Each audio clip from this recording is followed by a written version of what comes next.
네, 돼 있습니다. 보겠습니다. 뭐 그동안 이제 교재, 그 다음에 또 뭐 어쨌든 러시아 문학에서 유명한 작가들 위주로 하다 보니까 문학사라고 하는 관점에서 살펴본다고 했을 때 조금씩 이제 중간에 빠져 있거나 살짝 좀 메워서 언급을 해야 되는 그런 부분들이 없지 않습니다. 뭐 그런 것들은 이제 우리 낭만주의 했을 때도 교재에 따라가면서 기본적으로 했었지만은 마지막에 이제 낭만주의 시기라고 해서는 한 30년가량, 40년가량 모아서 정리했던 것처럼 리얼리즘에 대해서도 그렇게 이제 따로 좀 정리를 좀 하도록 하겠습니다. 하다 보니까 낭만주의는 시였으니까 짧았었는데 쓰다 보니까 리얼리즘은 은근히 여기는 소설이어서 그런지 아주 많이 많아져 버렸어요. 미안. 그래서는 내용도 좀 되게 많은데 그래도 이제 핵심 그다음에 사실 하려고 했던 말이 이 말이었다라고 하는 것을 이렇게 전달될 수 있도록 그렇게 이제 이해될 수 있도록 해보겠습니다. 지난 17일 날 60년대까지 했었어요. 배웠었고, 그 다음에 또 이제 오늘 묶어가지고서는 리얼리즘 시대 이제 하나 통으로 해가지고서는 다 하도록 하겠습니다. 리얼리즘 시대 40년대부터 83년대까지 해가지고서는 83년 문학사 간단 정리 이렇게 하겠습니다. 뭐 제일 마지막에도 나옵니다. 83년이라고 해서는 뭐 이렇게 딱 끊는 거 이거는 뭐 좀 그냥 내 나름의 이제 뭐 정리입니다.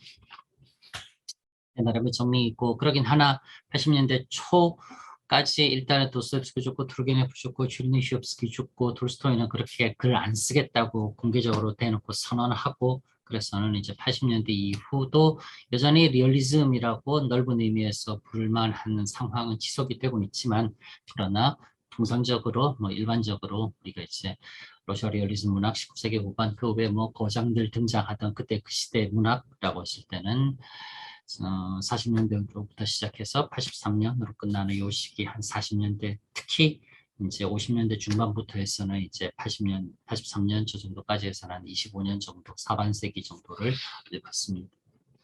이제 그 안도 40년대라고 하는 그 시기도 뭐 낭만주의 할 때도 마찬가지로 1812년 이제 전쟁 이전까지 그 다음에 데카브리스의 난 이후 푸시킨의 사망 그 다음에 레르몬토프의 사망 뭐 이제 어떤 기점이 될 수 있을 만한 사건들 중심으로 해서는 약간씩 당연히 있고 국면들 상황들은 바뀌어 갔었습니다. 그건 뭐 어디나 마찬가지.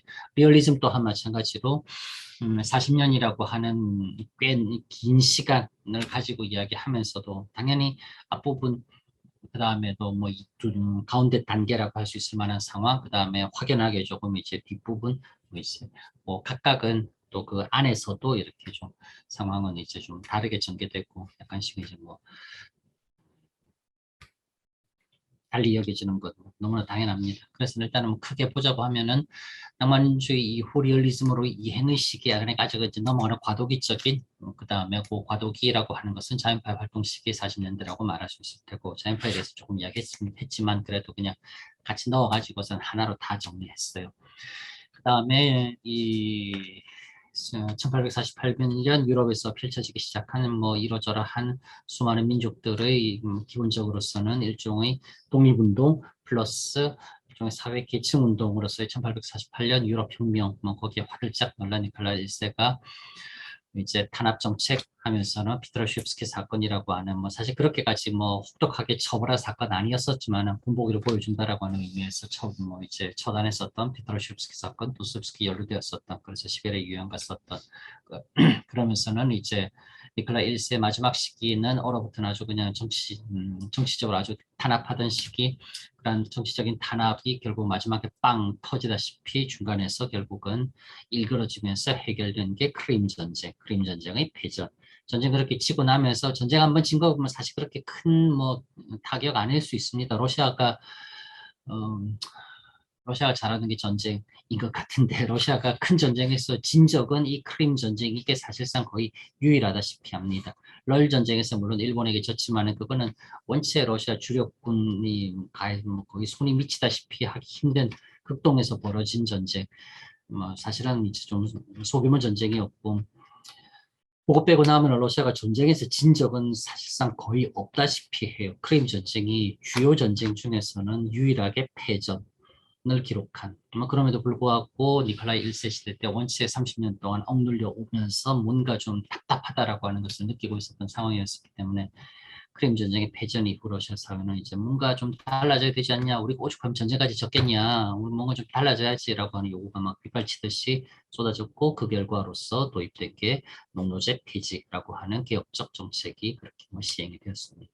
그렇게 시행이 되다 보니 60년대, 70년대 보통 묶어서 이야기를 많이 합니다. 60년대 했을 때 1861년 뭐 농노 해방 정책부터서는 69년, 70년, 70년대 했을 때는 또 한 1870년부터 79년, 정확하게는 80년까지 묶이는 요 20년대, 요 20년이 러시아 리얼리즘에 있어서는 이제 뭐 가장 절정의 시기라고 말할 수 있으며, 리얼리즘뿐만 아니라 뭐 넓은 조금 더 포커스에서 본다 하더라도 19세기 러시아 제정 뿐만 아니라 러시아 전체 사회에서 본다 하더라도 요 1850년대 중반 이후부터 1860년대, 1870년대, 1880년대 초로 넘어가는 요 시기가 러시아 사회에서 가장 뭐라고 할까나 이 급격한 변화를 거쳐가는 그 시기라고 그렇게 이야기할 수 있습니다.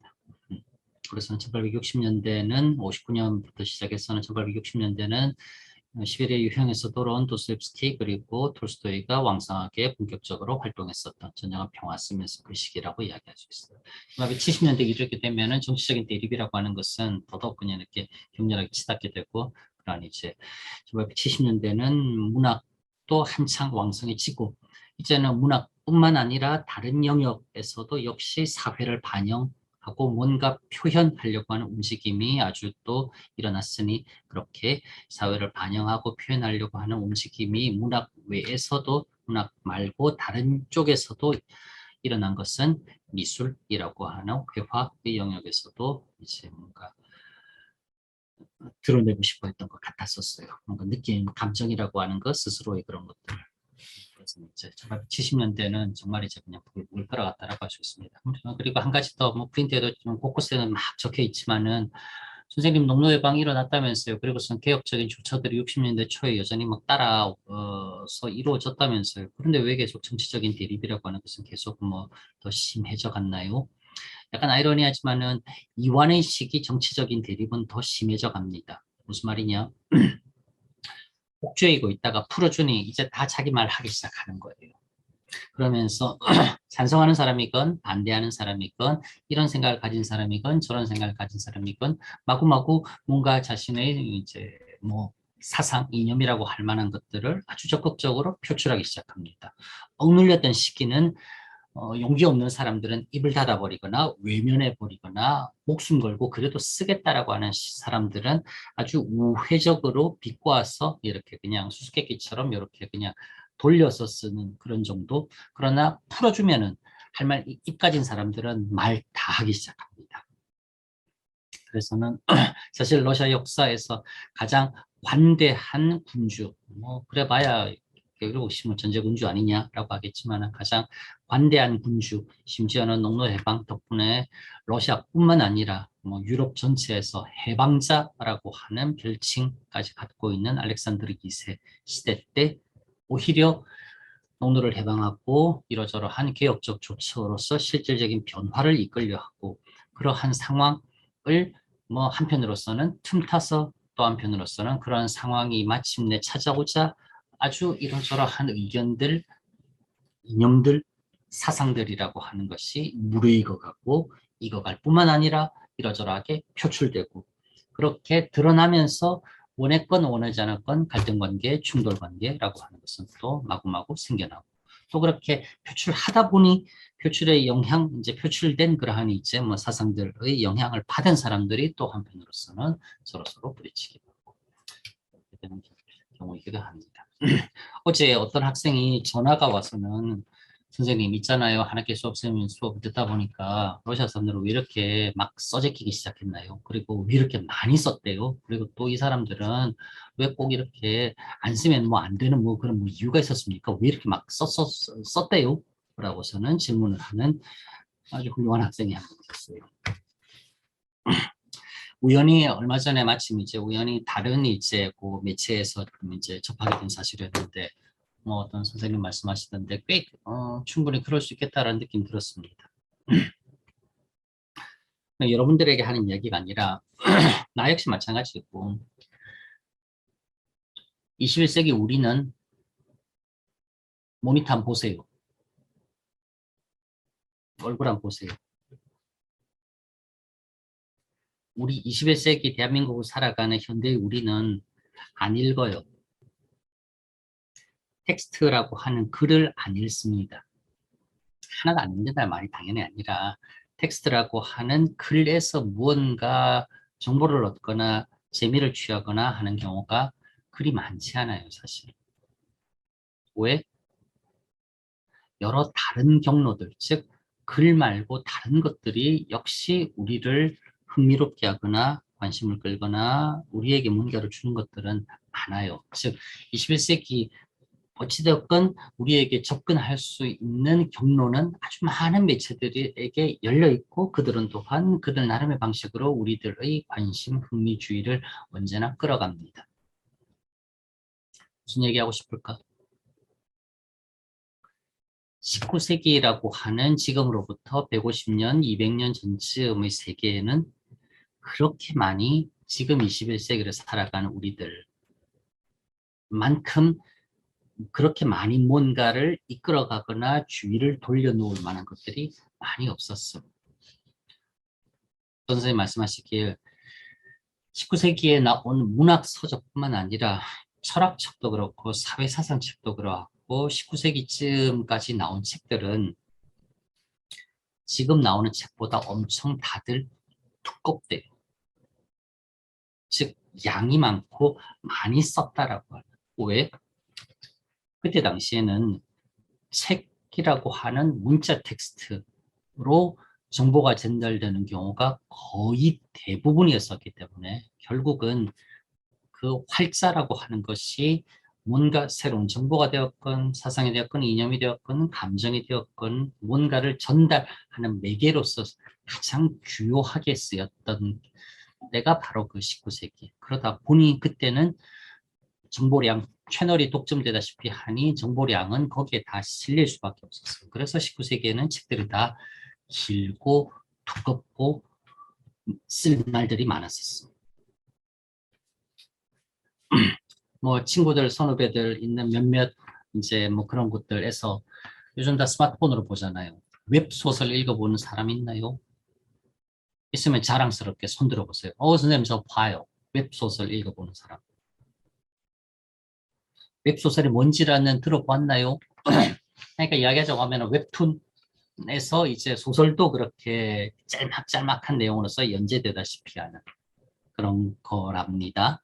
웹툰은 어떻게 생각하죠? 우리 옛날에는 만화도 만화책으로 보았어요. 책으로 만화 본 사람 있나요?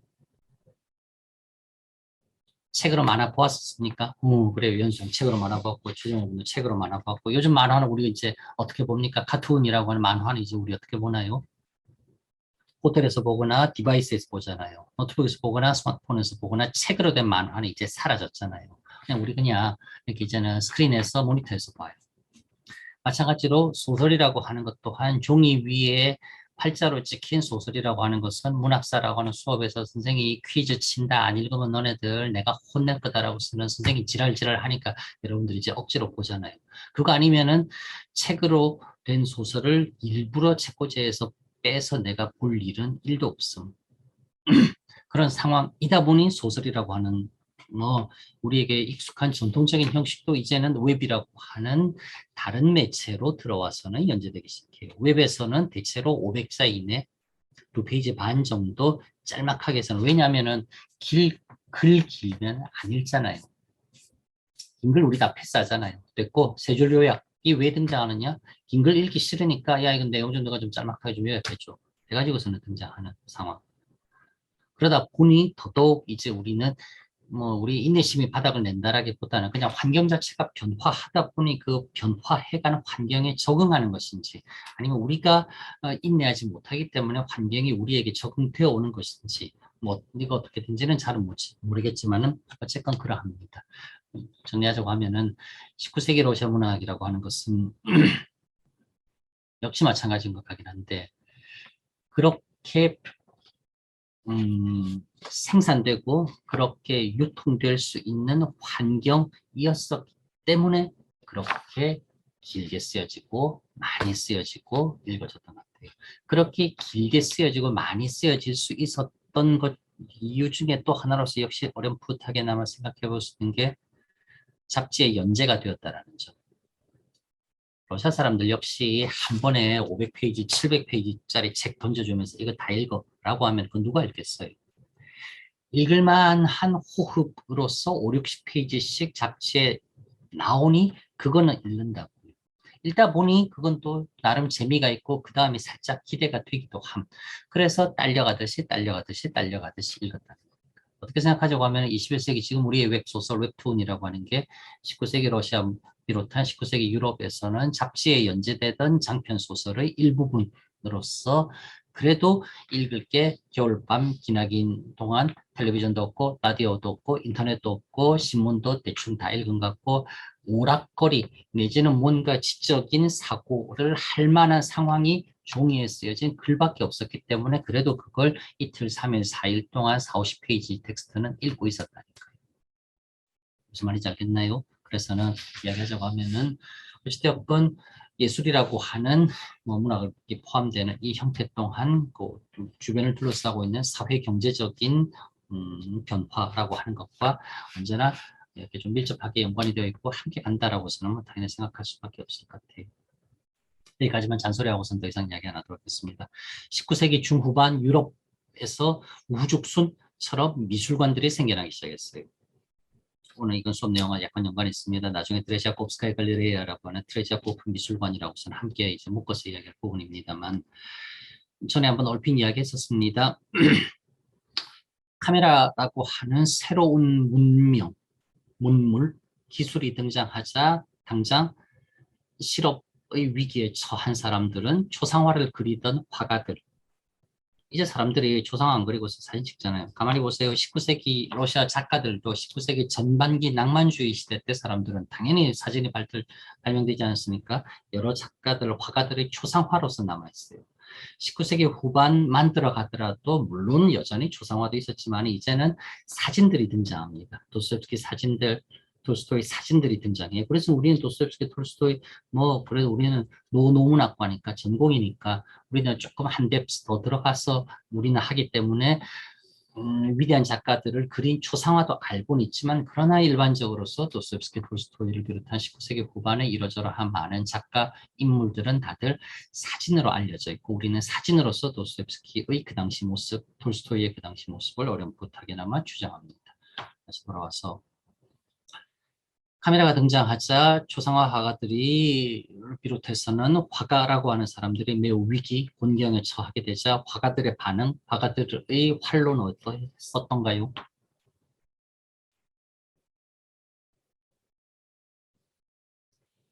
카메라라고 하는 기계가 담아내지 못하는 시신경을 가진 인간이 포착할 수 있는 그 상태를 담아내고 그려보자 라고 생각하게 되고 그렇게 그리게 되었으니 거기서부터 시작한 게 인상주의였습니다.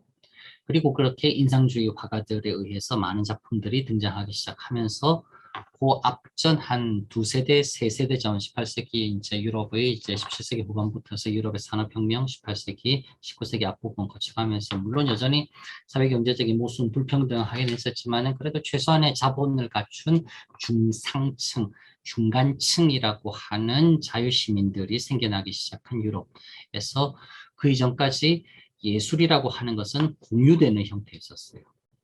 성당에 가서 성화들 보거나 시청에 가서 펼쳐져 있는 역사화들 보거나 음악 콘서트에서 함께 듣거나 하는 여럿과 함께 나누는 예술에서 19세기 중후반으로 가면서 인상주의 화가들이 그림을 그려내기 시작하자 돈 좀 있다라고 하는 사회 중간층 시민들은 예술 작품 하나를 자신의 개인 사적 소유로 들이기 시작합니다. 그래서 그림을 하나씩 사들이기 시작했어요. 자기 집 거실에 걸어두고 손님으로 초대되어 받았는데 가서 보니 거실에 그림이 걸려져 있는 경우 그 사람은 그냥 단순하게 돈만 버는 사람이 아니라 뭔가 삶이라고 하는 것을 아는 훌륭한 시민으로까지 그렇게 인정 취급되기 시작했습니다. 그러자 생겨났었던 또 다른 직업은 큐레이터. 돈은 있지만 그림은 알아보지 못하는 사람들. 돈은 없지만 그림은 잘 그리는 화가들. 요 중간을 연결해주고 이쪽 저쪽으로부터 수수료를 받는 큐레이터라고 하는 사람이 생겨나고 그렇게 생겨나기 시작한 큐레이터들은 또한 이제는 한편으로 국가자본을 등용고서는 미술관이라고 하는 공적인 영역에서 수많은 작품들을 사들여서는 대중에게 전시하도록 뭐 그렇게 하는 식으로서 점점 19세기라고 하는 사회는 우리 생각하기에는 그리 멀지 않은 바로 그 한 뭐 100년 전, 150년 전 그때 사실상 오늘날 우리가 알고 있고 이제는 뭐 당연하다고 누리고 있는 많은 혜택들이 그때 비로소 생겨나기 시작했었다. 소설이라고 하는 것 또한 뭐 이야기 몇 번 했었습니다. 아주 그냥 두껍고 많은 페이지를 인쇄하는 다량의 책이 상품으로서 생겨나고 유통될 수 있었던 것. 또한 철도가 도입되고 철도로 인해서는 운송이 한결 수월해지고 정시의 운송이 가능해지고 그 이전까지 말로 운송하던 것에 비교한다고 하면 하기 시작하면서 전국 내셔널 와이드한 배급 체계가 이루어지면서 상품으로서 유통되기 시작한 재화 중에 하나가 책으로 등장했던 것처럼 이른바 미술작품, 미술관이라고 하는 것 또한 19세기 중후반에 접어들어서 본격적으로 생겨나고 유통되기 시작하고 우리 좀 더 곁으로 가까이 다가오기 시작했다. 그러한 사회적인 변화들이 압축해서 유럽 같은 경우는 그래도 17세기에 벌어졌던 일, 18세기에 벌어졌던 일, 19세기 앞부분에 벌어졌던 일이라고 하는 것이 그래도 조금 펼쳐져서 전개가 되고 누적되어서는 차곡차곡 쌓여져 왔다고 하면은 러시아는 이것저것 순서 그리별로 따지지 않고 그냥 할 수 있는 상황에서 좀 한꺼번에 쏟아지듯이 그렇게 전개가 되었었던 상황이기도 합니다. 그래서 19세기 후반이라는 1860년대, 70년대 더더욱 뭔가 혼란스럽고 여기저기에서 이 사람 저 사람 많은 이야기들 꺼내놓기 시작하고 이렇게 생각하는 사람, 저렇게 생각하는 사람, 저렇게 말하는 사람, 심지어는 그렇게 행동해버리는 사람 등등이 그냥 좀 한 대 뒤섞이다시피 해가지고서는 마구마구 분출되었어요. 그래서 더더욱 뭔가 혼란스럽고 다이나믹하게 변화해 간 것처럼 보입니다. 그게 좀 19세기 후반이라고 하는 이 특정 세대에 압축되어서 한꺼번에 전개되다 보는 그런 면은 분명히 있습니다. 그래요. 그럼 이제 돌아와가지고서는 간략간략하게 중요한 부분들만 이야기하도록 하겠습니다. 첫 번째, 리얼리즘의 이행의 시기, 자연파의 활동 시기 이미 한번 이야기 조금 여러 번 했었지요. 그래서 1840년대에 대해서는 그렇게 이야기할 수 있을 것 같아요. 자연파 활동했었고 낭만주의 시인들은 이때 다 죽습니다. 그래서는 자연스러운 세대 교체라고 하는 것도 일어납니다. 거기다 낭만주의 시인들은 다들 요절했어요. 그냥 젊어서 결투에서는 자기가 죽거나 낭만주의 시인들 중에서 오래 산 사람은 거의 아무다시피 할 정도로 리얼리즘 소설가들은 오래 살았어요. 60, 70, 80 다 살았지만은 낭만주의 시인들은 최소 40쯤에는 다 알아서들 문학적인 무대에서 퇴장해 줄 정도로 낭만주의라고 하는 자기가 신봉했던 이념에 자신의 개인적인 삶도 매우 부합시켜서 충실하게 살았었던 그러려고 한 것이었는지 모르겠지만 그래서 썼습니다. 고골 등은 창작 본격적인 궤도에 오르고 도스토옙스키 데뷔하고 투르게네프의 수기 첫 작품으로 등장하고 평론이라고 하는 것 또한 생겨나고 평론에서 두각을 보이는 사람들도 등장했었다라고 하는 것. 피트로옙스키 사건이라고 하는 유럽에서 시작된 뭔가 정치적 격변의 흐름 사전에 차단하려고 하는 러시아 최고 통치층으로부터의 노력 그게 합작해서 만들어낸 인위적인 정치적인 사건 그로 인한 정치적인 탄압 뭐 그렇게 40년대 요약할 수 있을 겁니다. 보면은 그리 어렵지 않습니다. 해가지고서는 조금 뭐 이런 사람 이런 수업 시간 한 번도 없었던 것 같은데 라고 할 만한 사람들 조금 이제 집어넣어서는 그래도 이러저러한 유니버설한 문학적인 역사이다 라고 하는 느낌은 좀 들 수 있도록 이제 우리 여지껏 교재에서는 주요 인물들, 주요 사건들 위주로 했었기 때문에 그때 등장하지 않았었던 부분들도 일부러 좀 메워 넣었습니다. 그래서는 이제 등장하고 이반 건체로프라고 하는 인물, 뭐 세 명의 원체 가래 이 세 명의 원체 그냥 이거 가려져 가지고서는 뭐 이 사람도 언급하나 싶지만은 곤치로프라고는 인물 또한 러시아 문학사 뭐 그들이 러시아 이제 러시아 사람들의 러시아 문학사에서는 리얼리즘 시기의 주요 작가로서는 곤치로프도 언제나 이야기합니다. 빅5 이야기하자고 했을 때 투르게네프, 도스토옙스키, 톨스토이 그 다음으로 체르니첵스키, 곤치로프 정도로서 그냥 해가지고서는 5명의 유력한 리얼리즘 소설가로서는 항상 당연히 언급합니다. 그 다음에 다음 시간에 하겠지만은 알렉산드로 오스트롭스키라고 하는 이 사람은 이제 극작가입니다. 드라마 작품 쓰던 사람. 즉 체홉이라고 하는 사람이 역시 불쑥 등장하는 게 아니라 체홉이라고 하는 사람이 등장할 수 있었던 것은 취업 앞에서 러시아 드라마를 30년이 넘도록 거의 혼자서 꾸준하게 써주고 있던 누군가가 있었기 때문에 취업 또한 어렸을 때 성장기 러시아 드라마를 보면서 이런 게 있구나, 이렇게 쓸 수 있겠구나 라고 하는 것을 느끼면서 자신도 이제 문학적인 어떠한 진로를 결정함에 있어서 드라마로서 그렇게 결정할 수가 있었던 거예요. 그러니까 뭐 이야기하자고 하면은 그냥 뭐라고 할까나 위대한 작가들 중심으로 이야기할 수도 있겠지만 그 작가들이 생겨남에 있어서 그들이 정말 천재여가지고서는 아무것도 없던 황무지에서 혼자 불쑥 솟아나듯이 그렇게 생겨난 것은 결코 아니라고요. 우리가 주의를 그렇게 기울이지 않으니 눈치 못 채고 넘어가서 썼을 뿐이지 사실상 인과적인 관계라고 하는 것은 얼마든지 존재하는 것이고 그런 부분을 조금 이제 찬찬히 들여다보려고 하는 것 그게 이제 또 문학사에서 해야 될 작업 중에 하나이기도 합니다. 다음나이다. 게르tzen 누구의 잘못인가? 이 정도까지도 이제 알아줘야 되겠지요. 크토비너 같은 러시아 사람들이 아주 치명적인 질문이기도 하지요. 그다음 뭐 평론가들 있었다라고 하는 거 이야기했었습니다. 등등등.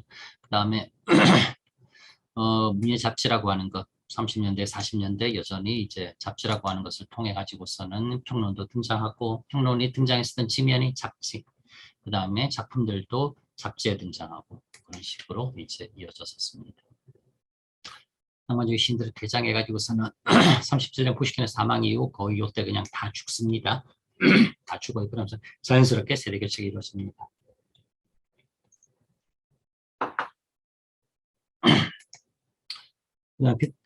피드러시프스키 사건이라고 하는 사건으로서는 40년대는 사실상 종결된다라고서 이야기할 수 있어요. 피드러시프스키 사건이라고 하는 정치적인 사건으로 40년대가 종결된다라고 이야기하지만은 그러한 정치적인 사건으로 인해서 사회에 던져지는 충격파라고 하는 것은 상당했었고 이 사건 before, 이 사건 after는 명백히 다르게 받아들여졌었어요. 그래서는 이제 드로시프스키를 사건이라고 하는 저러한 사건을 겪으면서 그 뒤로는 그 이전과는 조금 다른 모습. 우리 자 지금부터서는 다르게 해라고 누가 그렇게 해서가 아니라 자연스럽게 받아들여지고 반응 일어나면서는 펼쳐지게 되었던 것입니다.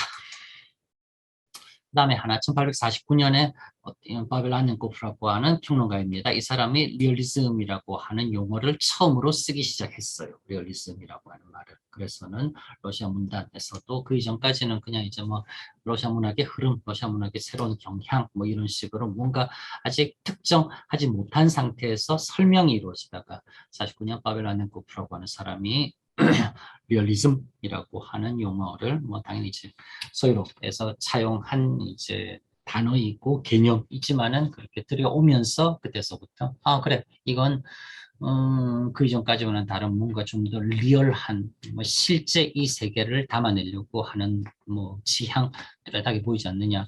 좋네 리얼리즘 이대로 하자. 라고 하면서는 리얼리즘이라고서는 이제는 내부에서도 그렇게 칭해지기 시작했습니다.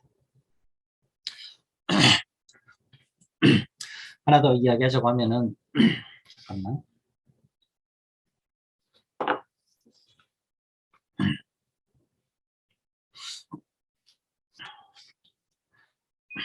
선생님, 로맨티시즘은 낭만주의라고 일부러 번역하잖아요. 리얼리즘은 왜 사실주의라고 번역해서 이야기 안 하시고 그냥 리얼리즘이라고 말하나요? 많은 사람들에 의해서 로맨티시즘이라고서 일부러 그렇게 외국어식으로 이야기하지는 않습니다. 낭만주의라고 이야기해요. 리얼리즘은 사실주의라고서 또 우리말화된 표현으로서 일컫지 않습니다. 왜냐하니 사실주의라고 했을 때 그 사실이라고 하는 게 사진으로 찍어 놓은 정말 그냥 있는 그대로의 모습도 사실이 되는 것이고, 예술가에 의해서 예술적으로 재구성, 분명 허구, 분명 가짜인데 실제보다 덜 리얼하게 느껴지게끔 하는 것, 그것 또한 사실이고, 그래서는 사실주의라고 했을 때 그 사실이라고 하는 우리말이 불러오는 어감이 마치 그냥 신문 사진으로 딱 찍듯이 그냥 무엇이 원래 실제하는 그것인가 라고 하는 것에 대해서는 아주 철학적인 물음을 던질 수 있겠지만, 어쨌건 감각기관인 눈에 의해서 보이는 그대로만 다시 재현하는 것이라는 오해 아닌 오해를 불러일으키기가 좀 쉽기 때문에 리얼리즘에 대해서 사실주의라고 말하지 않고 그냥 리얼리즘이라고서는 그대로 그렇게 이야기를 하는 사람들이 많습니다. 그렇고, 그 다음에 얼어붙은 정치의 시기와 격변의 시대 50년대에서는 도스토옙스키 시베리아 유형, 그 다음에 톨스토이의 데뷔 52년, 톨스토이의 초기작들, 크림 전쟁의 패배, 러시아 사회의 큰 변화, 투르게네프의 첫 장편, 이때부터 위대한 러시아 문학의 본격적 시작으로서 간주를 한답니다. 투르게네프의 첫 장편 소설 루딘이라고 하는 장편 소설이 있습니다. 이래 말하면 아무도 안 믿겠지만 투르게네프 작품 중에서 제일 재밌어요. 처음에 쓴 건데 저게 제일 재미있습니다. 로딘이라고 하는 이름의 주인공의 아주 좌충우돌하는 이야기인데 재밌어요. 56년에 쓰여졌는데 뭐 그렇습니다. 1800 이제 40년대 후반부터 50년대까지 일단은 중심 인물의 교체라고서는 부분 먼저 이야기할 수 있을 것 같아요. 앞부분에 낭만주의 시인들 거의 다 이제 퇴장하고 그 다음에 새로 한창 등장하기 시작한 젊은 세대들이 등장했을 뿐만 아니라 그들이 또한 이제 본격적으로 이러저러 한 이제 작품들을 쓰기 시작합니다. 뭐 이야기했었던 고골은 진작에 등장했었고 이야기했었던 이제 뭐 투르게네프, 톨스토이, 그 다음에 또 도스토옙스키 등등 중심 인물의 교체 현상 확실하게 벌어집니다. 하나 그냥 뭐 시범적으로 보여주는 게 1852년 이때 고골은 죽습니다. 즉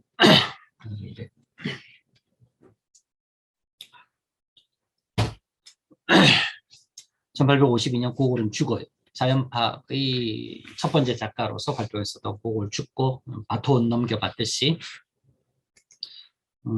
주곱스키라고 하는 또 다른 시인도 죽고, 그 다음에 톨스토이가 유년 시절이라고 하는 작품으로 데뷔하고 투르게네프 사냥꾼의 수족이 단행본으로 나온 게 52년이고, 이반 곤차로프는 또한 이제 또 세계 일주 여행 떠나기도 하고 1852년 게르첸이 또 회고록 집필하기도 하는 등 이제 1852년 연도를 왜라는 말이 아닙니다.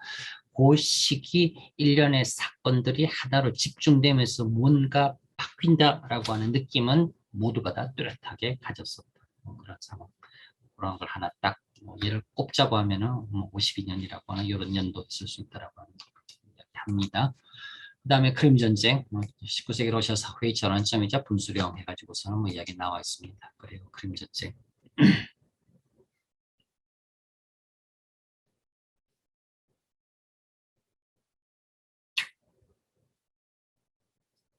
크림 전쟁, 그렇습니다.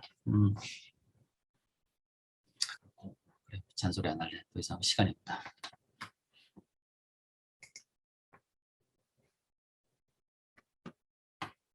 곳이 없어서. 크림 전쟁. 러시아 바깥 유럽에서는 1812년 나폴레옹 전쟁에서 러시아 주도로 나폴레옹을 패퇴시키면서, 나폴레옹 혼자만 싸운 건 아니었습니다. 나폴레옹과 프랑스 혼자만 싸운 건 아니었고, 나폴레옹의 지배 간섭으로 또 자유로울 수 없었던 폴란드를 비롯한 유럽 여러 나라들이 나폴레옹 군대에게 파견해서는 일종의 나폴레옹이 총지휘관으로 있는 유럽 연합군이라고도 얼마든지 말할 수 있어요. 어쨌든 그러한 나폴레옹이라고 하는 강력한 지배 세력 하에 결집된 유럽 연합 세력을 배퇴시킨 단일 세력으로서 러시아, 실컷 좋건 유럽으로서는 인정할 수밖에 없었던 상황.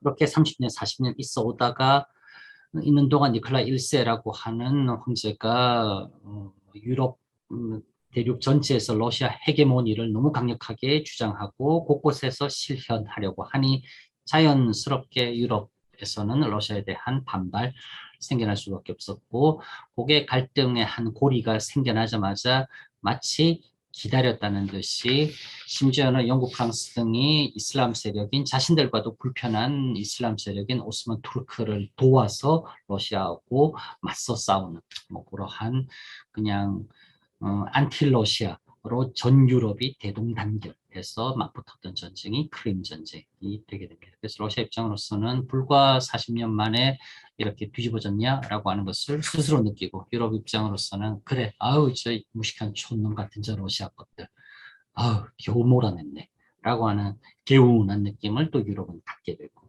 그러면서는 세기 중반 뭔가 이 전환점이 되는 사건이 크림 전쟁이라고 말할 수 있습니다.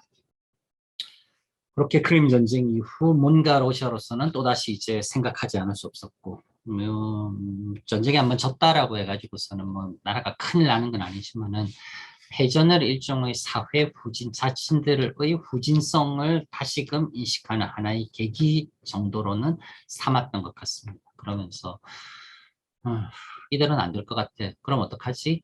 라고 하는 생각을 당연히 시작했고 그러한 그렇게 그렇게 생각하기 시작한 것들이 이제 이러저러한 방면으로서는 1860년대, 70년대, 20년 동안 막 쏟아져 나오기 시작한 것 같아요.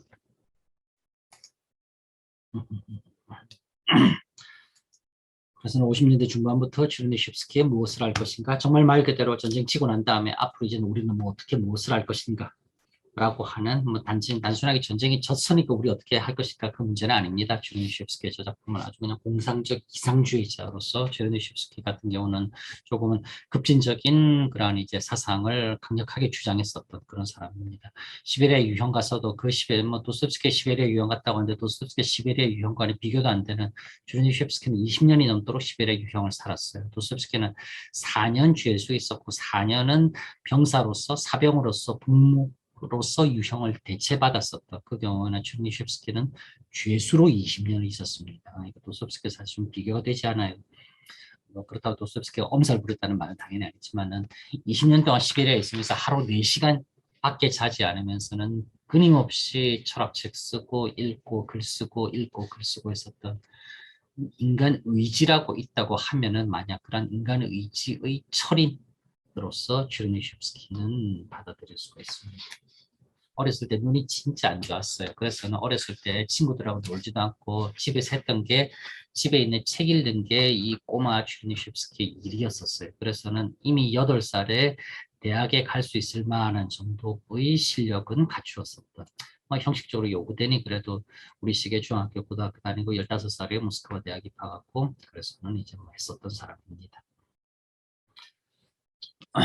시대를 잘못 만났었던 비운의 인물이긴 한데 어쨌건 추르니첵스키의 무엇을 할 것인가 그렇기 전에 누가 잘못이 누구의 죄인가 크도비너거트 누가 잘못했는가 그럼 이제 앞으로 무엇을 할 것인가 슈도젤라츠 두 질문이 러시아 사회의 치명적인 질문이다라고서도 그렇게 이야기할 정도로 고민이 담겨있는 그런 작품입니다. 그 다음에 투르게네프 루진으로부터 1850년대 중반 무엇을 할 것인가 55년 루진 56년 50년대 중반부터 진정한 리얼리즘이라고 하는 것 시작된다라고 그렇게 이야기할 수 있어요.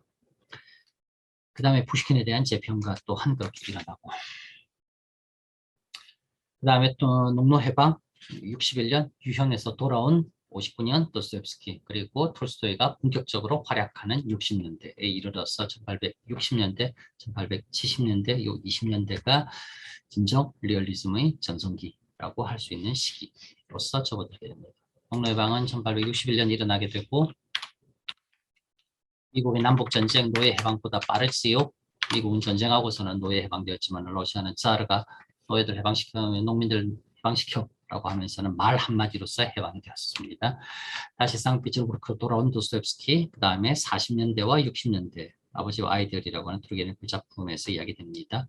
그 다음에 누구에게 러시아는 살기 좋은가? 까무나로스 주이츠라고 하는 네크라소프라고 하는 사람의 서사시입니다. 다음 시간 다룰 거예요. 죄와 벌, 백치, 전쟁과 평화 그리고 뇌우라고 하는 앞에서 이야기했었던 최후 앞에 있었던 드라마 작가 오스트롭스키라고 하는 사람의 작품 그 다음에 아주 민속적인 종교적 경향이 강한 시미온 레스코프라고 하는 사람은 니콜라이 레스코프의 니콜라이 시미오노비치입니다. 니콜라이 레스코프의 무친스크 현의 맥베드 부인 다음 시간에 볼 겁니다. 등등 위대한 러시아 문학의 황금기 앞부분 절반 전반전에 해당한다고 할 수 있을 시기가 바로 이 1860년대가 됩니다. 그래서 1860년대 했을 때 우리는 도스토옙스키 톨스토이 정도로만 알고 있지만은 뭐 그들 말고도 뭐 이렇게 표현할 수 있다면 자잘한 다른 작품들, 자잘한 다른 작가들 엄청 많았었고 그러한 이제 하나의 뭐라고 할까나 통일체로서 보는 것 그게 문학사에서는 필요한 뭐 이제 관점입니다. 농도저 페이지 아트메나 크리바스노브 브라바라고 합니다. 크리바스노브 브라보라고 하는 게 농노 제도라는 말이고 아트메니 이츠라는 폐지하다, 취소하다는 말이 있죠. 그래서 이제 이야기할 수 있어요. 농노의 방에서 대해서 알아야 되는 것은 뭐 이제 가장 알아야 될 것은 우리 주야보를 할 때 잠깐 이야기했지만은 뭐 결국 이거 같아요. 도시 빈민층의 폭발적인 증가. 땅에서 풀려난 농노가 땅에서 풀려난 지주의 영지에서 풀려난 농민들이 갈 곳이 없었어요. 어디로 간다? 취업의 세자매라고 하는 작품에 나오는 구절입니다.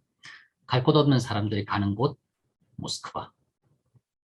즉 농촌에서 땅에서 강제로 떨어져 나온 사람들 그 전까지는 이제 이 지주에게 바쳐야 되는 소장료가 엄청나게 무거웠었지만 어찌되었건 땅에서 생활을 이루어내던 사람들이 땅이 없어지게 되자 지주로부터 풀려나게 되자 이들은 할 일도 없고 갈 곳도 없고 빚만 당하는 셈. 왜냐하니까 자기가 지주에서 풀려날 때 지주에게 일종의 몸값처럼 이제 지주에게 지불했었어야 됐다. 왜냐하면 지주는 하다못해 농노들 해방시켜 드는 대신 그 어떤 대가라도 받지 않으면 지주들은 농노 해방 찬성하지 않을 수 없었고 안 했을 테고 그래서는 이제 풀려나는 해방되는 농민들은 지주에게 해방의 대가로서는 자신의 몸값을 지불했습니다. 당연히 처음에 농민들은 그렇게 몸값을 지불할 수가 없었겠죠. 그걸 국가가 일단은 지주에게 대신 지불해 주었어요. 그리고 국가는 농민들에게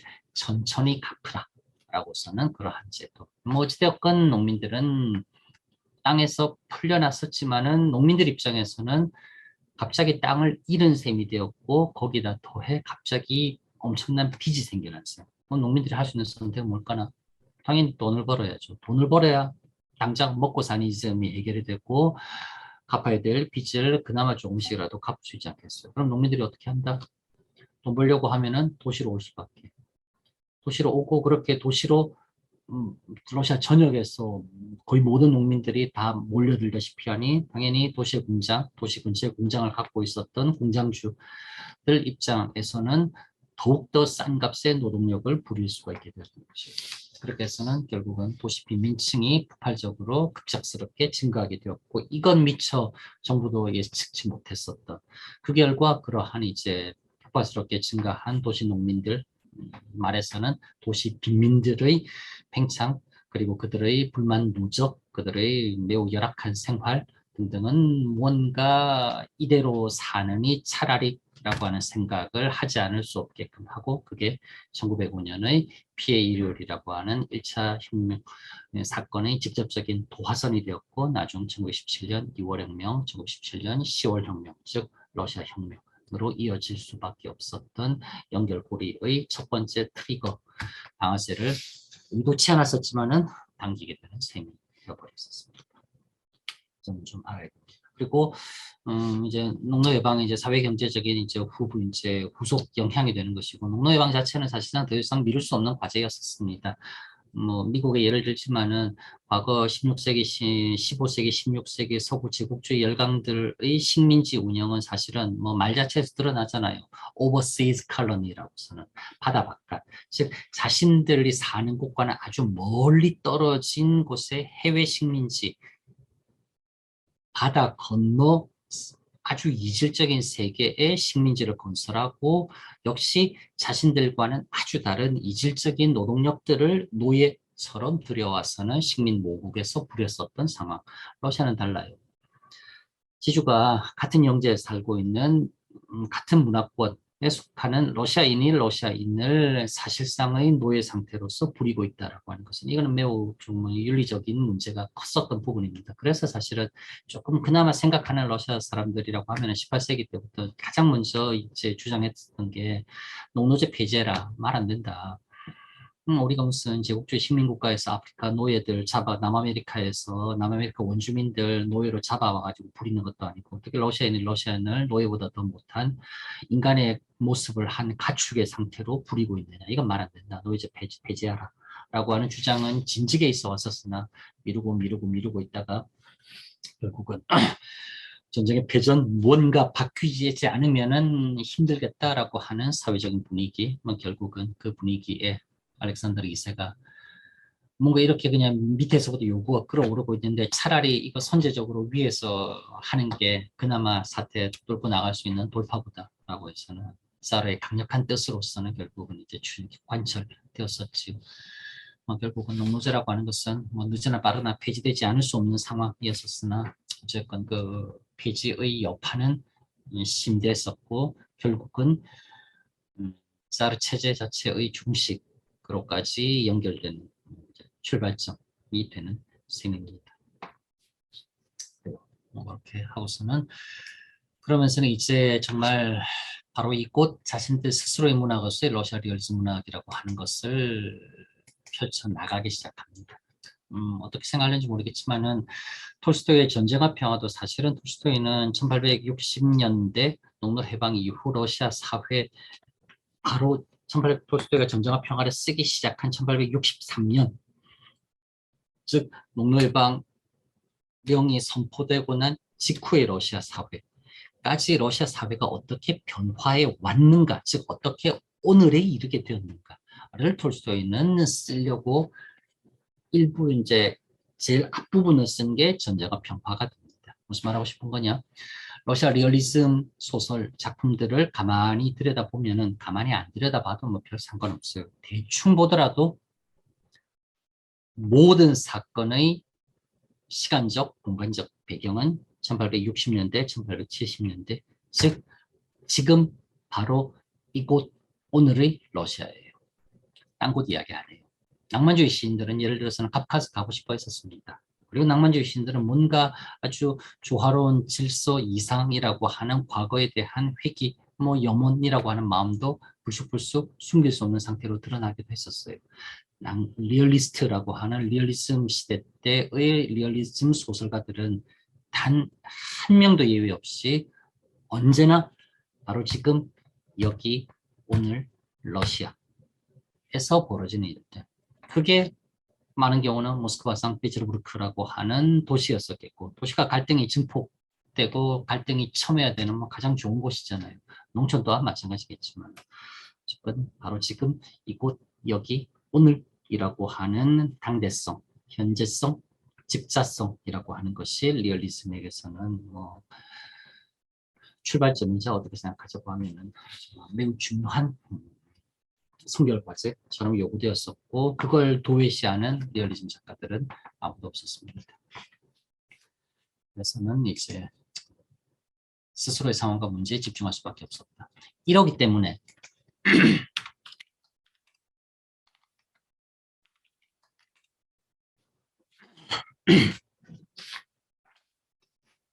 이러했었기 때문에 바로 지금 여기 오늘 벌어지는 자신들의 문제에 집중할 수밖에 없었기 때문에 러시아 리얼리즘이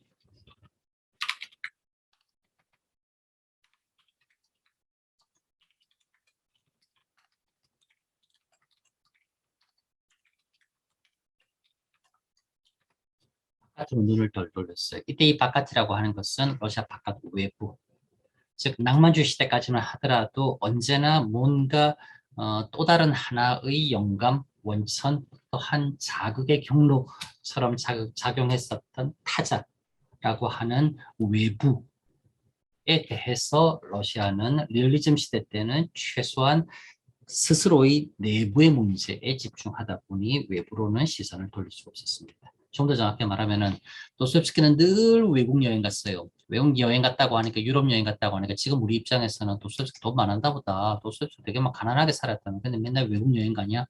좀 말 안 돼. 싶지만은 도스토옙스키 외국 여행 가서는 도박판에서는 언제나 돈 다 꼴고 돈 잃고 난 다음에 국내로 연락해 가지고서는 편집자들한테 작품 쓸게 선불 좀 땡겨줘라고 하는 맨날 돈 요구하는 편지 쓰고 등등등 했었는데 어찌되었건 도스토옙스키도 그러하고 투르게네프도 그러하고 투르게네프는 약간 예외입니다만 러시아 고골도 역시 그랬었고 러시아 바깥에 위치하면서 러시아 바깥에 자기가 위치하고 있었던 자기가 현재 있었던 유럽을 바라보면서 유럽을 수용한 게 아니라 리얼리즘 시대 때 리얼리즘 소설가들은 러시아 바깥에 있으면서 유럽을 바라보면서 언제나 러시아를 생각했어요. 오히려 떠나오니 늘 조국을 바라보면서 조국의 문제를 바깥에 나와서 오히려 더 열렬하게 고민하고 생각했었던 그런 경우들. 조금은 아이러니합니다. 낭만주의자들, 뭐 1800, 예를 들어서는 1812년 전쟁을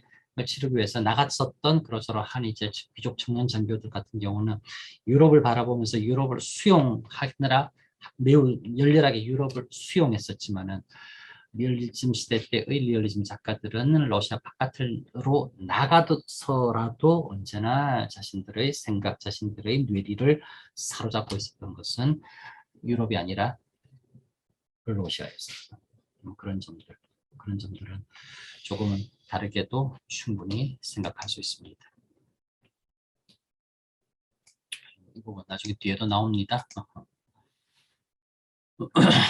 뭐 그래도 지금 여기서 이야기를 하면 좀 더 알겠습니다. 그 다음에 요거 하나 정도 더 이야기할 수 있는 게 뭐 계속 이야기하고 있으니 여러분들도 어렴풋하게 뭐 눈치채겠지만은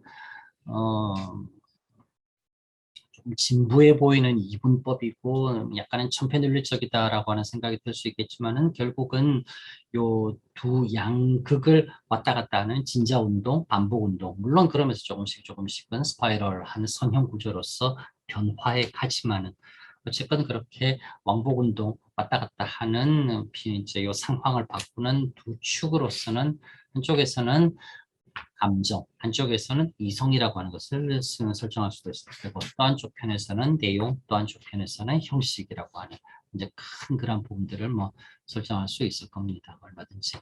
그렇게 설정한다고 했을 때 우리들 그냥 일반적으로 생각하자고 하면 러시아 문학은 원체 뭔가 주제가 압도적이고 사상, 이념, 뭔가 생각이라고 하는 것들이 그렇게 펼쳐지니 러시아는 뭔가 아주 뭐라고 할까나 조금은 정신적인 문학일 것이다 라고 또 많이들 그렇게 생각합니다. 틀렸다라기보다는 그렇게 처음은 당연히 그렇게 다가옵니다.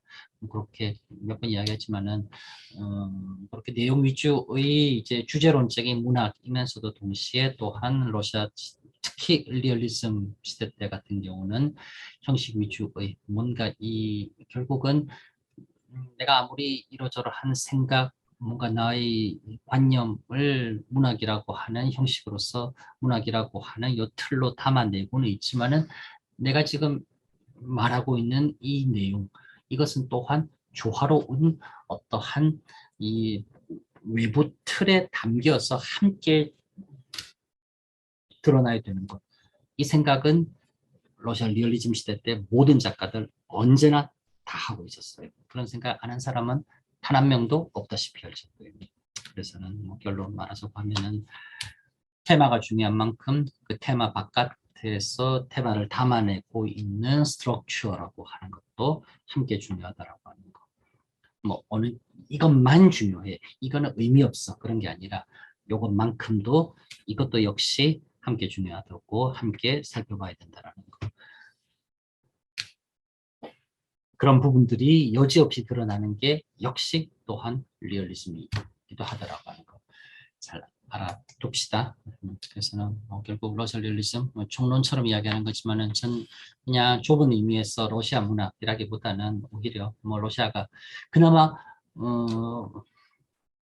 이런 말하기 좀 그렇지만 그나마 러시아가 큰 소리 치고 러시아가 러시아스럽다라고 말할 수 있는 것은 19세기 후반에 문학이 있었던 덕분에 오늘날까지도 세계 여러 나라에서 그래도 러시아 했을 때 뭔가 좀 먹혀 들어가는 부분은 바로 요 19세기 후반의 러시아 문학이라고 할 수 있어요. 그리고 이것은 뭐 우리가 그냥 파리 안으로 굽어가지고서 그렇게 평가하는 것이 아니라 러시아인들만의 문학이라기보다는 전 세계 인류 공통의 보편 문화유산이라고 생각하는 것, 그게 당연히 이제 합당할 것 같습니다. 60년대 이러저러한 작품들 해가지고서는 투르게네프 1년의 작품, 도스토옙스키 빼빼로 그렇게 돌아온 톨스토이 역사 대하 소설 전쟁과 평화로서는 위대한 러시아 리얼리즘의 시대 앞부분이 구성될 수 있다고 하면 후반전이라 수 있어요. 70년대 역시 도스토옙스키 톨스토이가 활동을 하고 투르게네프가 측면에서 지원 사격하고 70년대에는 조금 다른 작품들도 많이 등장하기 시작합니다. 그러면서는 이제 문학을 아주 풍요롭게 해주었었던 그 시기가 되겠어요. 독자적 개성적인 흐름이 함께 이제 목격된다라고 하는 거. 이거 이제 다음 시간에 레스코프의 맥베드 부인 65년에 쓰여졌던 작품들. 그다음에 또 그때 잠깐 니크라소프의 서사식을 언급할 테고. 하여튼 그렇게 하면서는 어쨌건 얼굴 마담은 도스토옙스키, 톨스토이, 투르게네프 세 사람이었었지만 그 사람들 말고도 다른 작가들, 다른 작품들도 당연히 얼마든지 있었다라고 하는 거 이해해야 될 겁니다. 그 다음에 요거를 읽어보세요. 그냥. 그 다음에 문예 잡지라고 하는 걸 계속 이야기했었지요. 문예 잡지라고 하는 어떠한 이제 지금 우리는 조금은 이해하기 쉽지 않은 그 당시 구체적인 특별한 역사적 상황에서의 사회적 산물로서 잡지라고 하는 거. 이거는 러시아에서 좀 필요합니다. 물론 유럽에서도 잡지라고 하는 것이 일반 정도수는 있었지만 그런 유럽과는 달리 러시아에서는 요 이른바 이 문예 잡지, 문학 잡지, 두꺼운 잡지 뭐 거의 같은 말로 쓰입니다. 러시아로서는 돌스트의 주르날이라고 말하는 이제 이를 통해서는 뭔가 어떠한 경로처럼 이 잡지가 큰 역할을 했다라고 하는 거 이건 조금 이제 알아놓을 필요가 있어요. 나중에 보면 알겠지만은 취업의 갈매기 읽다 보면은 갈매기에서 이제 트레플로프지요. 남자 주인공 트레플로프라고 하는 남자 주인공이 있고 자기 엄마를 자기 엄마가 은근히 좋아하는 이제 도시에서 온 유명한 작가가 있습니다. 유명한 작가가 트레플로프에게 뭐 읽어봐라고서는 이제 잡지 한 권을 줘요. 근데 그 주는 잡지에 그 트레플로프 자기 작품이 있는데 그거 읽어보라고 주는 겁니다. 근데 교묘하게 뭐 공교롭게도 그 잡지에 역시 이제 트레플로프 자신의 짧은 글도 같이 실렸었어요. 그걸 이제 이 트리고린이라고 하는데 트리고린은 이제 그건 안 읽어보고 자기 것만 이제 읽어보고 순주인데 그게 표시가 나는 게 어떤 거냐니까 인쇄를 할 때 종이를 접어가지고 이렇게 제본을 했습니다. 그래서는 나중에 사진을 보여줄게요. 어떻게 되냐니까 지금처럼 책이 이렇게 한 권 쭉 넘기면 다 넘어가는 게 아니라 책이 2장씩 붙어 있었어요. 이렇게 두 장씩 이렇게 종이가 붙어 있었어. 그래서는 안에 내용을 읽으려고 하면은 2장씩 붙어 있는 곳을 종이 작은 칼 넣어가지고서는 쭉 뜯어야 되었어요. 그래야 책이 이렇게 딱 펼쳐지고. 그래서는 이제 책을 읽었다 안 읽었다라고 하는 거 알 수 있는 게 쭉 펼쳐졌으면 당연히 최소한 그래도 뭐 꺼내는 보았다는 뜻이잖아요. 아니 그냥 뭐 칼로 찢지도 않았으면 그럼 당연히 안에 내용 볼 수도 없는 거니까 보지도 않았다는 것이고. 그래서는 이제 그 트러플프가 시기 질투하듯이 지 것만 읽고 내 거는 읽지도 않았군 하고는 이제 그런 부분이 나옵니다. 그 읽었는지 안 읽었는지 어떻게 하냐라고 하는데 이제 그 잡지가 그때는 전지에 인쇄를 해서는 그걸 접어가지고서는 제본을 하는 상황이었기 때문에 두 페이지씩 붙어 있을 수밖에 없었어요. 그래서 그걸 안 찢었다라고 하는 것으로서 뭐 알 수 있습니다. 어쨌든 잡지라고 하는 것 이거는 매우 19세기 리얼리즘 러시아 문학을 이야기함에 있어서 매우 필요합니다. 19세기뿐만 아니라 요 각주 6번에서 길게 써놓고도 있지요. 요거는 뭐 20세기 초, 20세기 말 소비에트 체제가 붕괴되는 그 시점에도 러시아에서 잡지라고 하는 것은 아주 유의미한 역할을 했었습니다. 뭐 솔제니츠는의 이반 데니소비치의 하루라고 하는 뭐 러시아 사회의 뭐 또 다른 이제 각성을 가져온 해빙기를 이끌었었던 그 작품 또한 잡지에 처음에 출판되어 가지고서는 사람들에게 알려지게 됐었던 20세기 후반에 이르렀어도 여전히 단행본 출간보다는 잡지라고 하는 정기 간행물을 통해서는 많은 경우 문화 작품들이 최초 공개되었다라고 하는 점 좀 특이합니다. 우리하고서는 좀 달라요. 우리 요즘 누가 뭐 잡지 읽는 사람 있나요? 잡지 읽는 사람 누구 있어요? 안 보잖아요. 창작과 비평이라고 하는 잡지 이름은 들어보았습니까? 들어는 본 것 같지요. 그래요. 1970년대, 80년대 딱 러시아의 요 19세기 문학 잡지의 역할을 하던 게 우리 창작과 비평이라고 하는 이제 우리에게도 그런 경우가 있긴 있었습니다. 그다음에 블라지미르 달이라고 하는 사람의 러시아어 사전 출간 요거는 뭐 하나 적어놨는데 이것도 읽어보세요. 블라지미르 달 덴마크 혈통입니다. 덴마크 혈통인데 러시아 구어 사전으로서는 최초의 완성본 형태로서는 출간한 사람입니다. 뭐 헨젤과 그레텔 이야기 등등등 나오는데 이런 것도 좀 보세요. 그냥 노노문과라 해서 러시아 요것만 들여다보고 있으면 이게 세상의 전부인가? 라고서는 착각 아닌 착각에 빠져듭니다. 당연히 그렇지만은 러시아는 언제나 서구의 것들을 남의 것들을 들여와서는 자기화하고 그렇게 자기화한 것들 중에서 아주 잘된 것들은 또한 바깥으로도 많은 영향을 주었어요. 바깥으로 많은 영향을 준 러시아가 매우 잘 자기화한 것 발레가 있어요. 20세기 초 발레리스라고 하는 이른바 러시아식 발레라고 하는 것은 서유럽에서는 그냥 열렬한 환호와 함께 받아들여졌습니다. 이야기하자고 하면은 그냥 닫힌 우물 같은 세계에서 결코 살지 않았다라고 하는 것은 우리가 지금 보기에는 잘 모르니까 그냥 이거는 뭐 원래 러시아가 그랬나 보다 싶지만은 그러나 그러지 않고 언제나 끊임없이 주거니 받거니 주거니 받거니 하면서 러시아식으로 토착화된 것 그걸 지금 우리는 보고 있어요. 그걸 보면서 이건 러시아가 뭐 항상 그랬었겠지라고 하는 것은 러시아도 잘 알지 못하고 러시아 바깥도 잘 알지 못하는 그런 경우라고 생각됩니다. 그래서는 약간 좀 시야를 넓힐 필요는 있습니다. 오구리야. 다음에 다양한 장르와 형식과 소설과의 공존이라고 나오죠. 이 부분들을 이제 다음 주 수요일, 금요일 해가지고서 러시안 위대한 리얼리즘 시대 때 위대한 리얼리즘 소설뿐만 아니라 다른 사이드 메뉴들도 있었다라고 하는 개념에서는 살펴보겠습니다. 그 다음에 70년대 정치적 갈등의 정점 70년대 이르러서는 이제 슬슬슬슬 정말 이제 부글부글 끌어올라 갑니다. 60년대 때 그런 이제 부글부글 끌어올랐었던 것의 전조처럼 작용했던 게 앞에 있었던 60년대 사르 알렉산드르 2세에 대한 암살 기도 그게 최초로 이제 했던 게 1866년 그렇게 이제 뭐 시작됩니다. 자를 죽여버리자라고 하는 아이러니합니다. 농도 해방을 비롯해서 러시아 사회에 어찌되었건 물론 개혁을 요구하는 입장에서 보았을 때는 자신들의 요구에 턱없이 눈높이 미치지 못하니 이게 무슨 개혁이냐 차라리 이럴 바에 이딴 개혁은 안 하는 게 나아라고 생각할 수 있겠지만 어쨌건 뭔가 변화를 시도했었던 진심으로 뭔가 변화를 시도했었던 그 사르 덕분에 자신들은 이제 목소리를 낼 수 있게 되었는데 그렇게 목소리를 낼 수 있게 되기 시작하자 그들은 또한 결집하면서 그들 중에서 아주 울트라인 행동 조직들은 차라리 짤을 죽이자. 차라리 짤을 죽이는 짤이라고 하는 저 군주, 전제 군주를 그냥 없애버리는 게 뭔가 우리의 이념을 이루는데 나을 것 같아. 이렇게 지리멸렬한 개혁, 여기에 언제까지 희망 고문하고 있을 수는 없어. 라고 생각하는 극단적인 무리들도 생겨나더라니까요. 결국 그 극단적인 무리들의 기도가 성공을 거두게 됩니다. 그래서 1881년 알렉산드르 2세는 암살을 당하고 그렇게 암살을 당하자 이제는 예상치 못했었던 더 큰 시련과 탄압이 찾아오게 되는 뭐 당연했겠죠. 뭐 그들은 입장에서는 자르만 암살 제거되면 러시아 사회는 일거에 붕괴되고 자신들이 원했었던 개혁이라고 하는 것을 펼쳐나갈 수 있으리라 이라고 걸어놓고 착각 괄호 닫아야 되겠지요. 생각했었겠지만 실질은 현실은 당연히 그러지 않았었습니다. 그 다음에 황제가 즉위하면서 다음에 오는 황제는 차라리 그때가 나았었구나 라고 하는 것을 절감할 수밖에 절감하지 않을 수 없는 그냥 정말 이거는 알본 세권 해서는 일가 친척까지 모조리 몰살 도륙해버리는 그런 이제 강력한 탄압 정책을 펼치게 됩니다.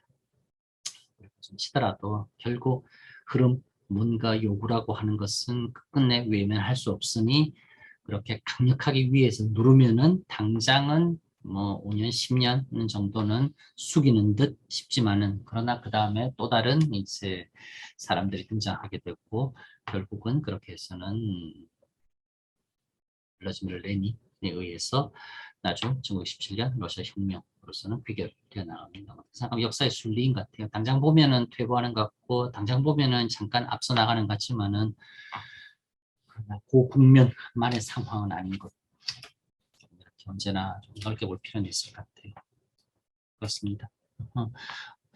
그 다음에 주체프라고 하는 사람의 요거 살짝 타이밍 놓쳤네요. 지금 여기 다양한 장르와 형식의 소설과의 공존이라고 하는 여기서 이야기 하는 게 낫다 싶은 게 피오도르 주체프라고 하는 사람, 유명한 시지의 오몸라스 유니바니아지, 머리로는 이성적으로서는 러시아 이해할 수 없어. 아르시는 옵신, 공통의 자로서는 니즈미르 있지, 하나의 척도로서는 질 수도 없어. 문예의 러시아에는 아소베나에 스타지, 뭔가 특별한 뭔가가 있어. 브라시오 모시나 돌고 비리지. 그래서 러시아는 그냥 믿어야 돼. 러시아에 대해서 왈가왈부, 이게 이래서 이게 저렇다라고 하는 거, 따지거나라고 하는 거 필요 없어. 그냥 러시아는 믿고 그냥 받아들여야 돼. 라고 하는 시. 그 다음에 네크라소프라고 하는 사람. 시는 안 될 수 있지만, 바이톰 모주시든 등이 있지. 시는 나 안 돼도 돼. 너 그라주다 니는 의자비하자. 그러나 시민은 반드시 되어야지. 라고 하는 뭔가 공동체 구성원으로서의 책무가 강조하는 이런 이제 유명한 식구입니다. 바이톰 모주시든 니뭐 있지. 너 시는 안 될 수 있지만은 시민은 되어야지. 라고 하는 이런 구절들 있기도 하다. 그래. 70년대로 와서는 정치적 갈등이 더더욱 이제 정점을 찍어가게 됐고, 설명 자세하게 나와 있습니다. 니힐리스트, 인민주의자들, 요 인민주의자 나로드니키라고 하는 요 부분들. 70년대 이러저러한 결국은 이제 이 이념적인 운동을 이끌어 나갔었던 가장 주된 계층입니다. 그리고 이 나로드니키 사이에서도 내부적인 권력 투쟁 등등은 얼마든지 있었고, 도스토옙스키는 악령이라고 하는 작품에서 그런 이제 혁명을 위한다라고 하는 자들의 위선, 정치적인 이기심, 탐욕, 그들의 그냥 어처구니 없는 그런 이제 인간성 이런 것들을 막 폭로하듯이 하면서는 그렇게 이야기하고 있지요. 등등등등. 그래요. 19세기 후반에 보수주의자들 하면서는 보시 없어서 그냥 읽으면은 거의 그냥 이제 이 문장체로 서술되어 있기 때문에 읽으면은 그냥 그렇나라고 하는 거 어렴풋하게 다 이해될 겁니다. 이러한 등등등.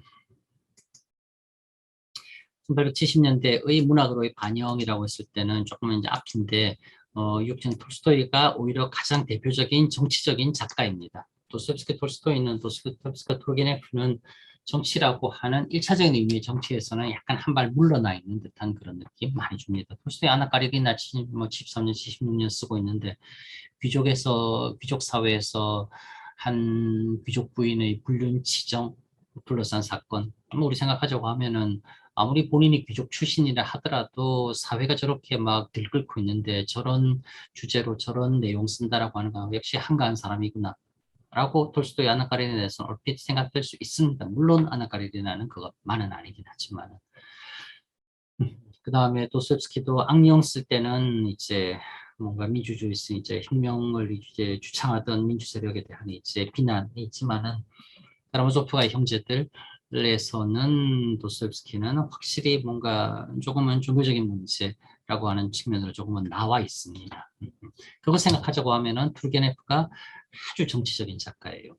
본인은 귀족 출신으로서 아주 개명한 서구주의자이면서 투르게네프의 모든 작품은 모든 후반기에 쓰여진 정치적인 장편 소설들은 이른바 정치적인 상황을 반영을 하고 있고, 거기서부터 벗어나 있는 작품들은 거의 하나도 없습니다. 농노제의 정당성에 대한 최후의 일기억이라고 써 있는데, 마지막 낭만 인간의 역사적인 추상, 슬라브주의와 이상주의 대립, 귀족의 동지의 농노제 폐지, 새로운 러시아 사회에 대한 예언, 전날 밤. 이건 아주 의미심장한 작품이지요. 나그는 해가지고서는 크리스마스 전야 하듯이 그렇게 말할 때 러시아 격변의 사회 어디로 갈 것인가에 대해서는 이제 예견했었던 투르게네프와 해외에서 활동하던 혁명 주창자들과의 논쟁, 겔첸이라든지 바쿠닌 등과 같은 러시아 바깥 탄압을 피해서 러시아 바깥에서 러시아 내부에서 뭔가 변화를 주도하려고 했었던 세력들과의 투르게네프 이념적인 논쟁 나와 있는 거, 연기, 문화로트 운동의 실패, 미래에 대한 불길한 전조, 처녀직 등등. 투르게네프의 모든 작품들은 아주 매우 정치적입니다. 그리고 투르게네프의 매우 정치적인 작품들은 70년대 쓰여진 작품들이 또 아주 남다른 그러한 연장 앞부분 전조로서 이야기할 수 있을 만한 게 아버지와 아들이라고 하는 작품. 또 있기도 하답니다.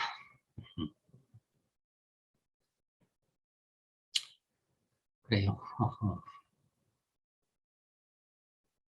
그렇게 말할 수 있을 테고 시간 얼마나 할 수 있을는지 모르겠는데 요거 리얼의 반영으로서의 글과 그림, 회화에서의 리얼리즘의 완성, 또 다른 형식으로서의 민족에 대한 공부라고서는 이동파라고 하는 부분.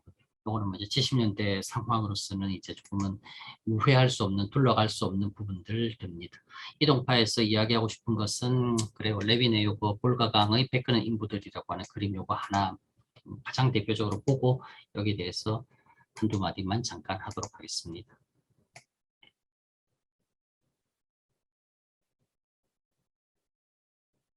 어디로 간 거예요?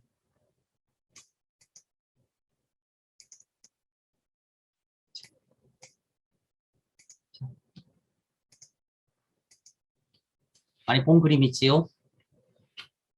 많이 본 그림이지요? 베트르부르크 가게 되면은 이제 예술 아카데미라고서는 있습니다. 아카데미의 호도주에서 해가지고서는 이제 뭐 미술 아카데미라고 있어요. 그 이름을 따고 있는 사람이 바로 이 레핀이라고 하는 인물이 됩니다. 요거 이제 그 레핀 미술 아카데미 자기 졸업 작품이에요. 자기 졸업 작품인데 졸업 작품으로서 이 그림 그리고 레핀 아카데미의 모든 교수들이 만장일치로서 졸업작품 네가 최우수상이다 라고서는 그렇게 뽑히게 됩니다. 그러면서는 상금 받아서는 이탈리아 그 당시 이제 미술의 본고향이라고 하는 르네상스의 진원지 이탈리아로서는 이제 그림 유학 다녀오게 됩니다. 요 그릴 때 실제로 볼가강에 가서는 이런 사람들이 있었어요. 실제로 지금 뭐 한참 후반인데도 사진 어디 있는데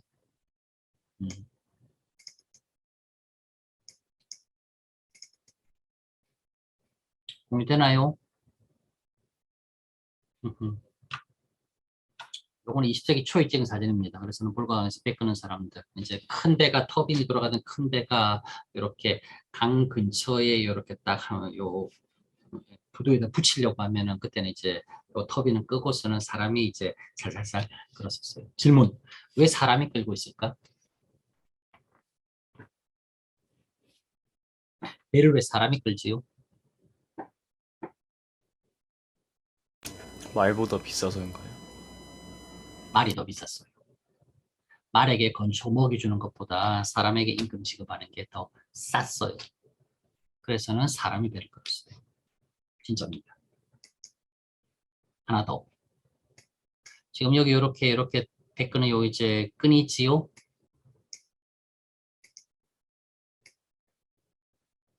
어차피 다 못하는 거라고 하면은 요거 이야기 그냥 꺼냈으니까 여기까지만 하고서는 이제 수업 끝낼게요. 뭐 한 2분 안에 끝내겠사옵나이다. 요 그림에도 그냥 거의 그냥 그대로 이렇게 딱 묘사되어 있지요. 요 이제 갈색 띠 같은 거. 요 이 가슴에 이렇게 걸쳐져 있는 갈색 띠, 이게 뭘 의미한다고 생각할 수 있을까요? 뭘 은유, 뭘 상징한다고 생각할 수 있을까나? 이 거의 뭐 거지 꼬락선 일을 하고 있는 이 사람들 가슴에 대고 이렇게 베끌고 있는 이게 뭘 의미한다라고 이야기할 수 있을까요? 노예, 노예인 것 같습니다. 벗어날 수 없는 속박, 굴레를 가슴에 이렇게 턱턱턱턱턱 걸쳐가지고서는 끌 수밖에 없는 미끈으로서 그렇게 표현하고 있어요. 실제로 저런 사람들 존재했었어. 그들의 모습을 보이는 대로 그리는 것 같지만은 저게 어떤 의미인가라고 하는 것을 화가는 당연히 이해했고 그걸 예술적인 의도로서는 다시 재구성하고 있다는 말이에요. 그걸 또한 당연히 다 알았었어요. 그래서는 그림 자체로는 너무나 훌륭하다 해가지고서는 브라보 박수. 다른 한편에서는 아무리 그래도 그렇지 어떻게 저렇게 적나라한 민낯이나 다름없는 모습을 보여주냐. 좀 너무하지 않냐. 라고 하는 반대파들도 당연히 있었습니다.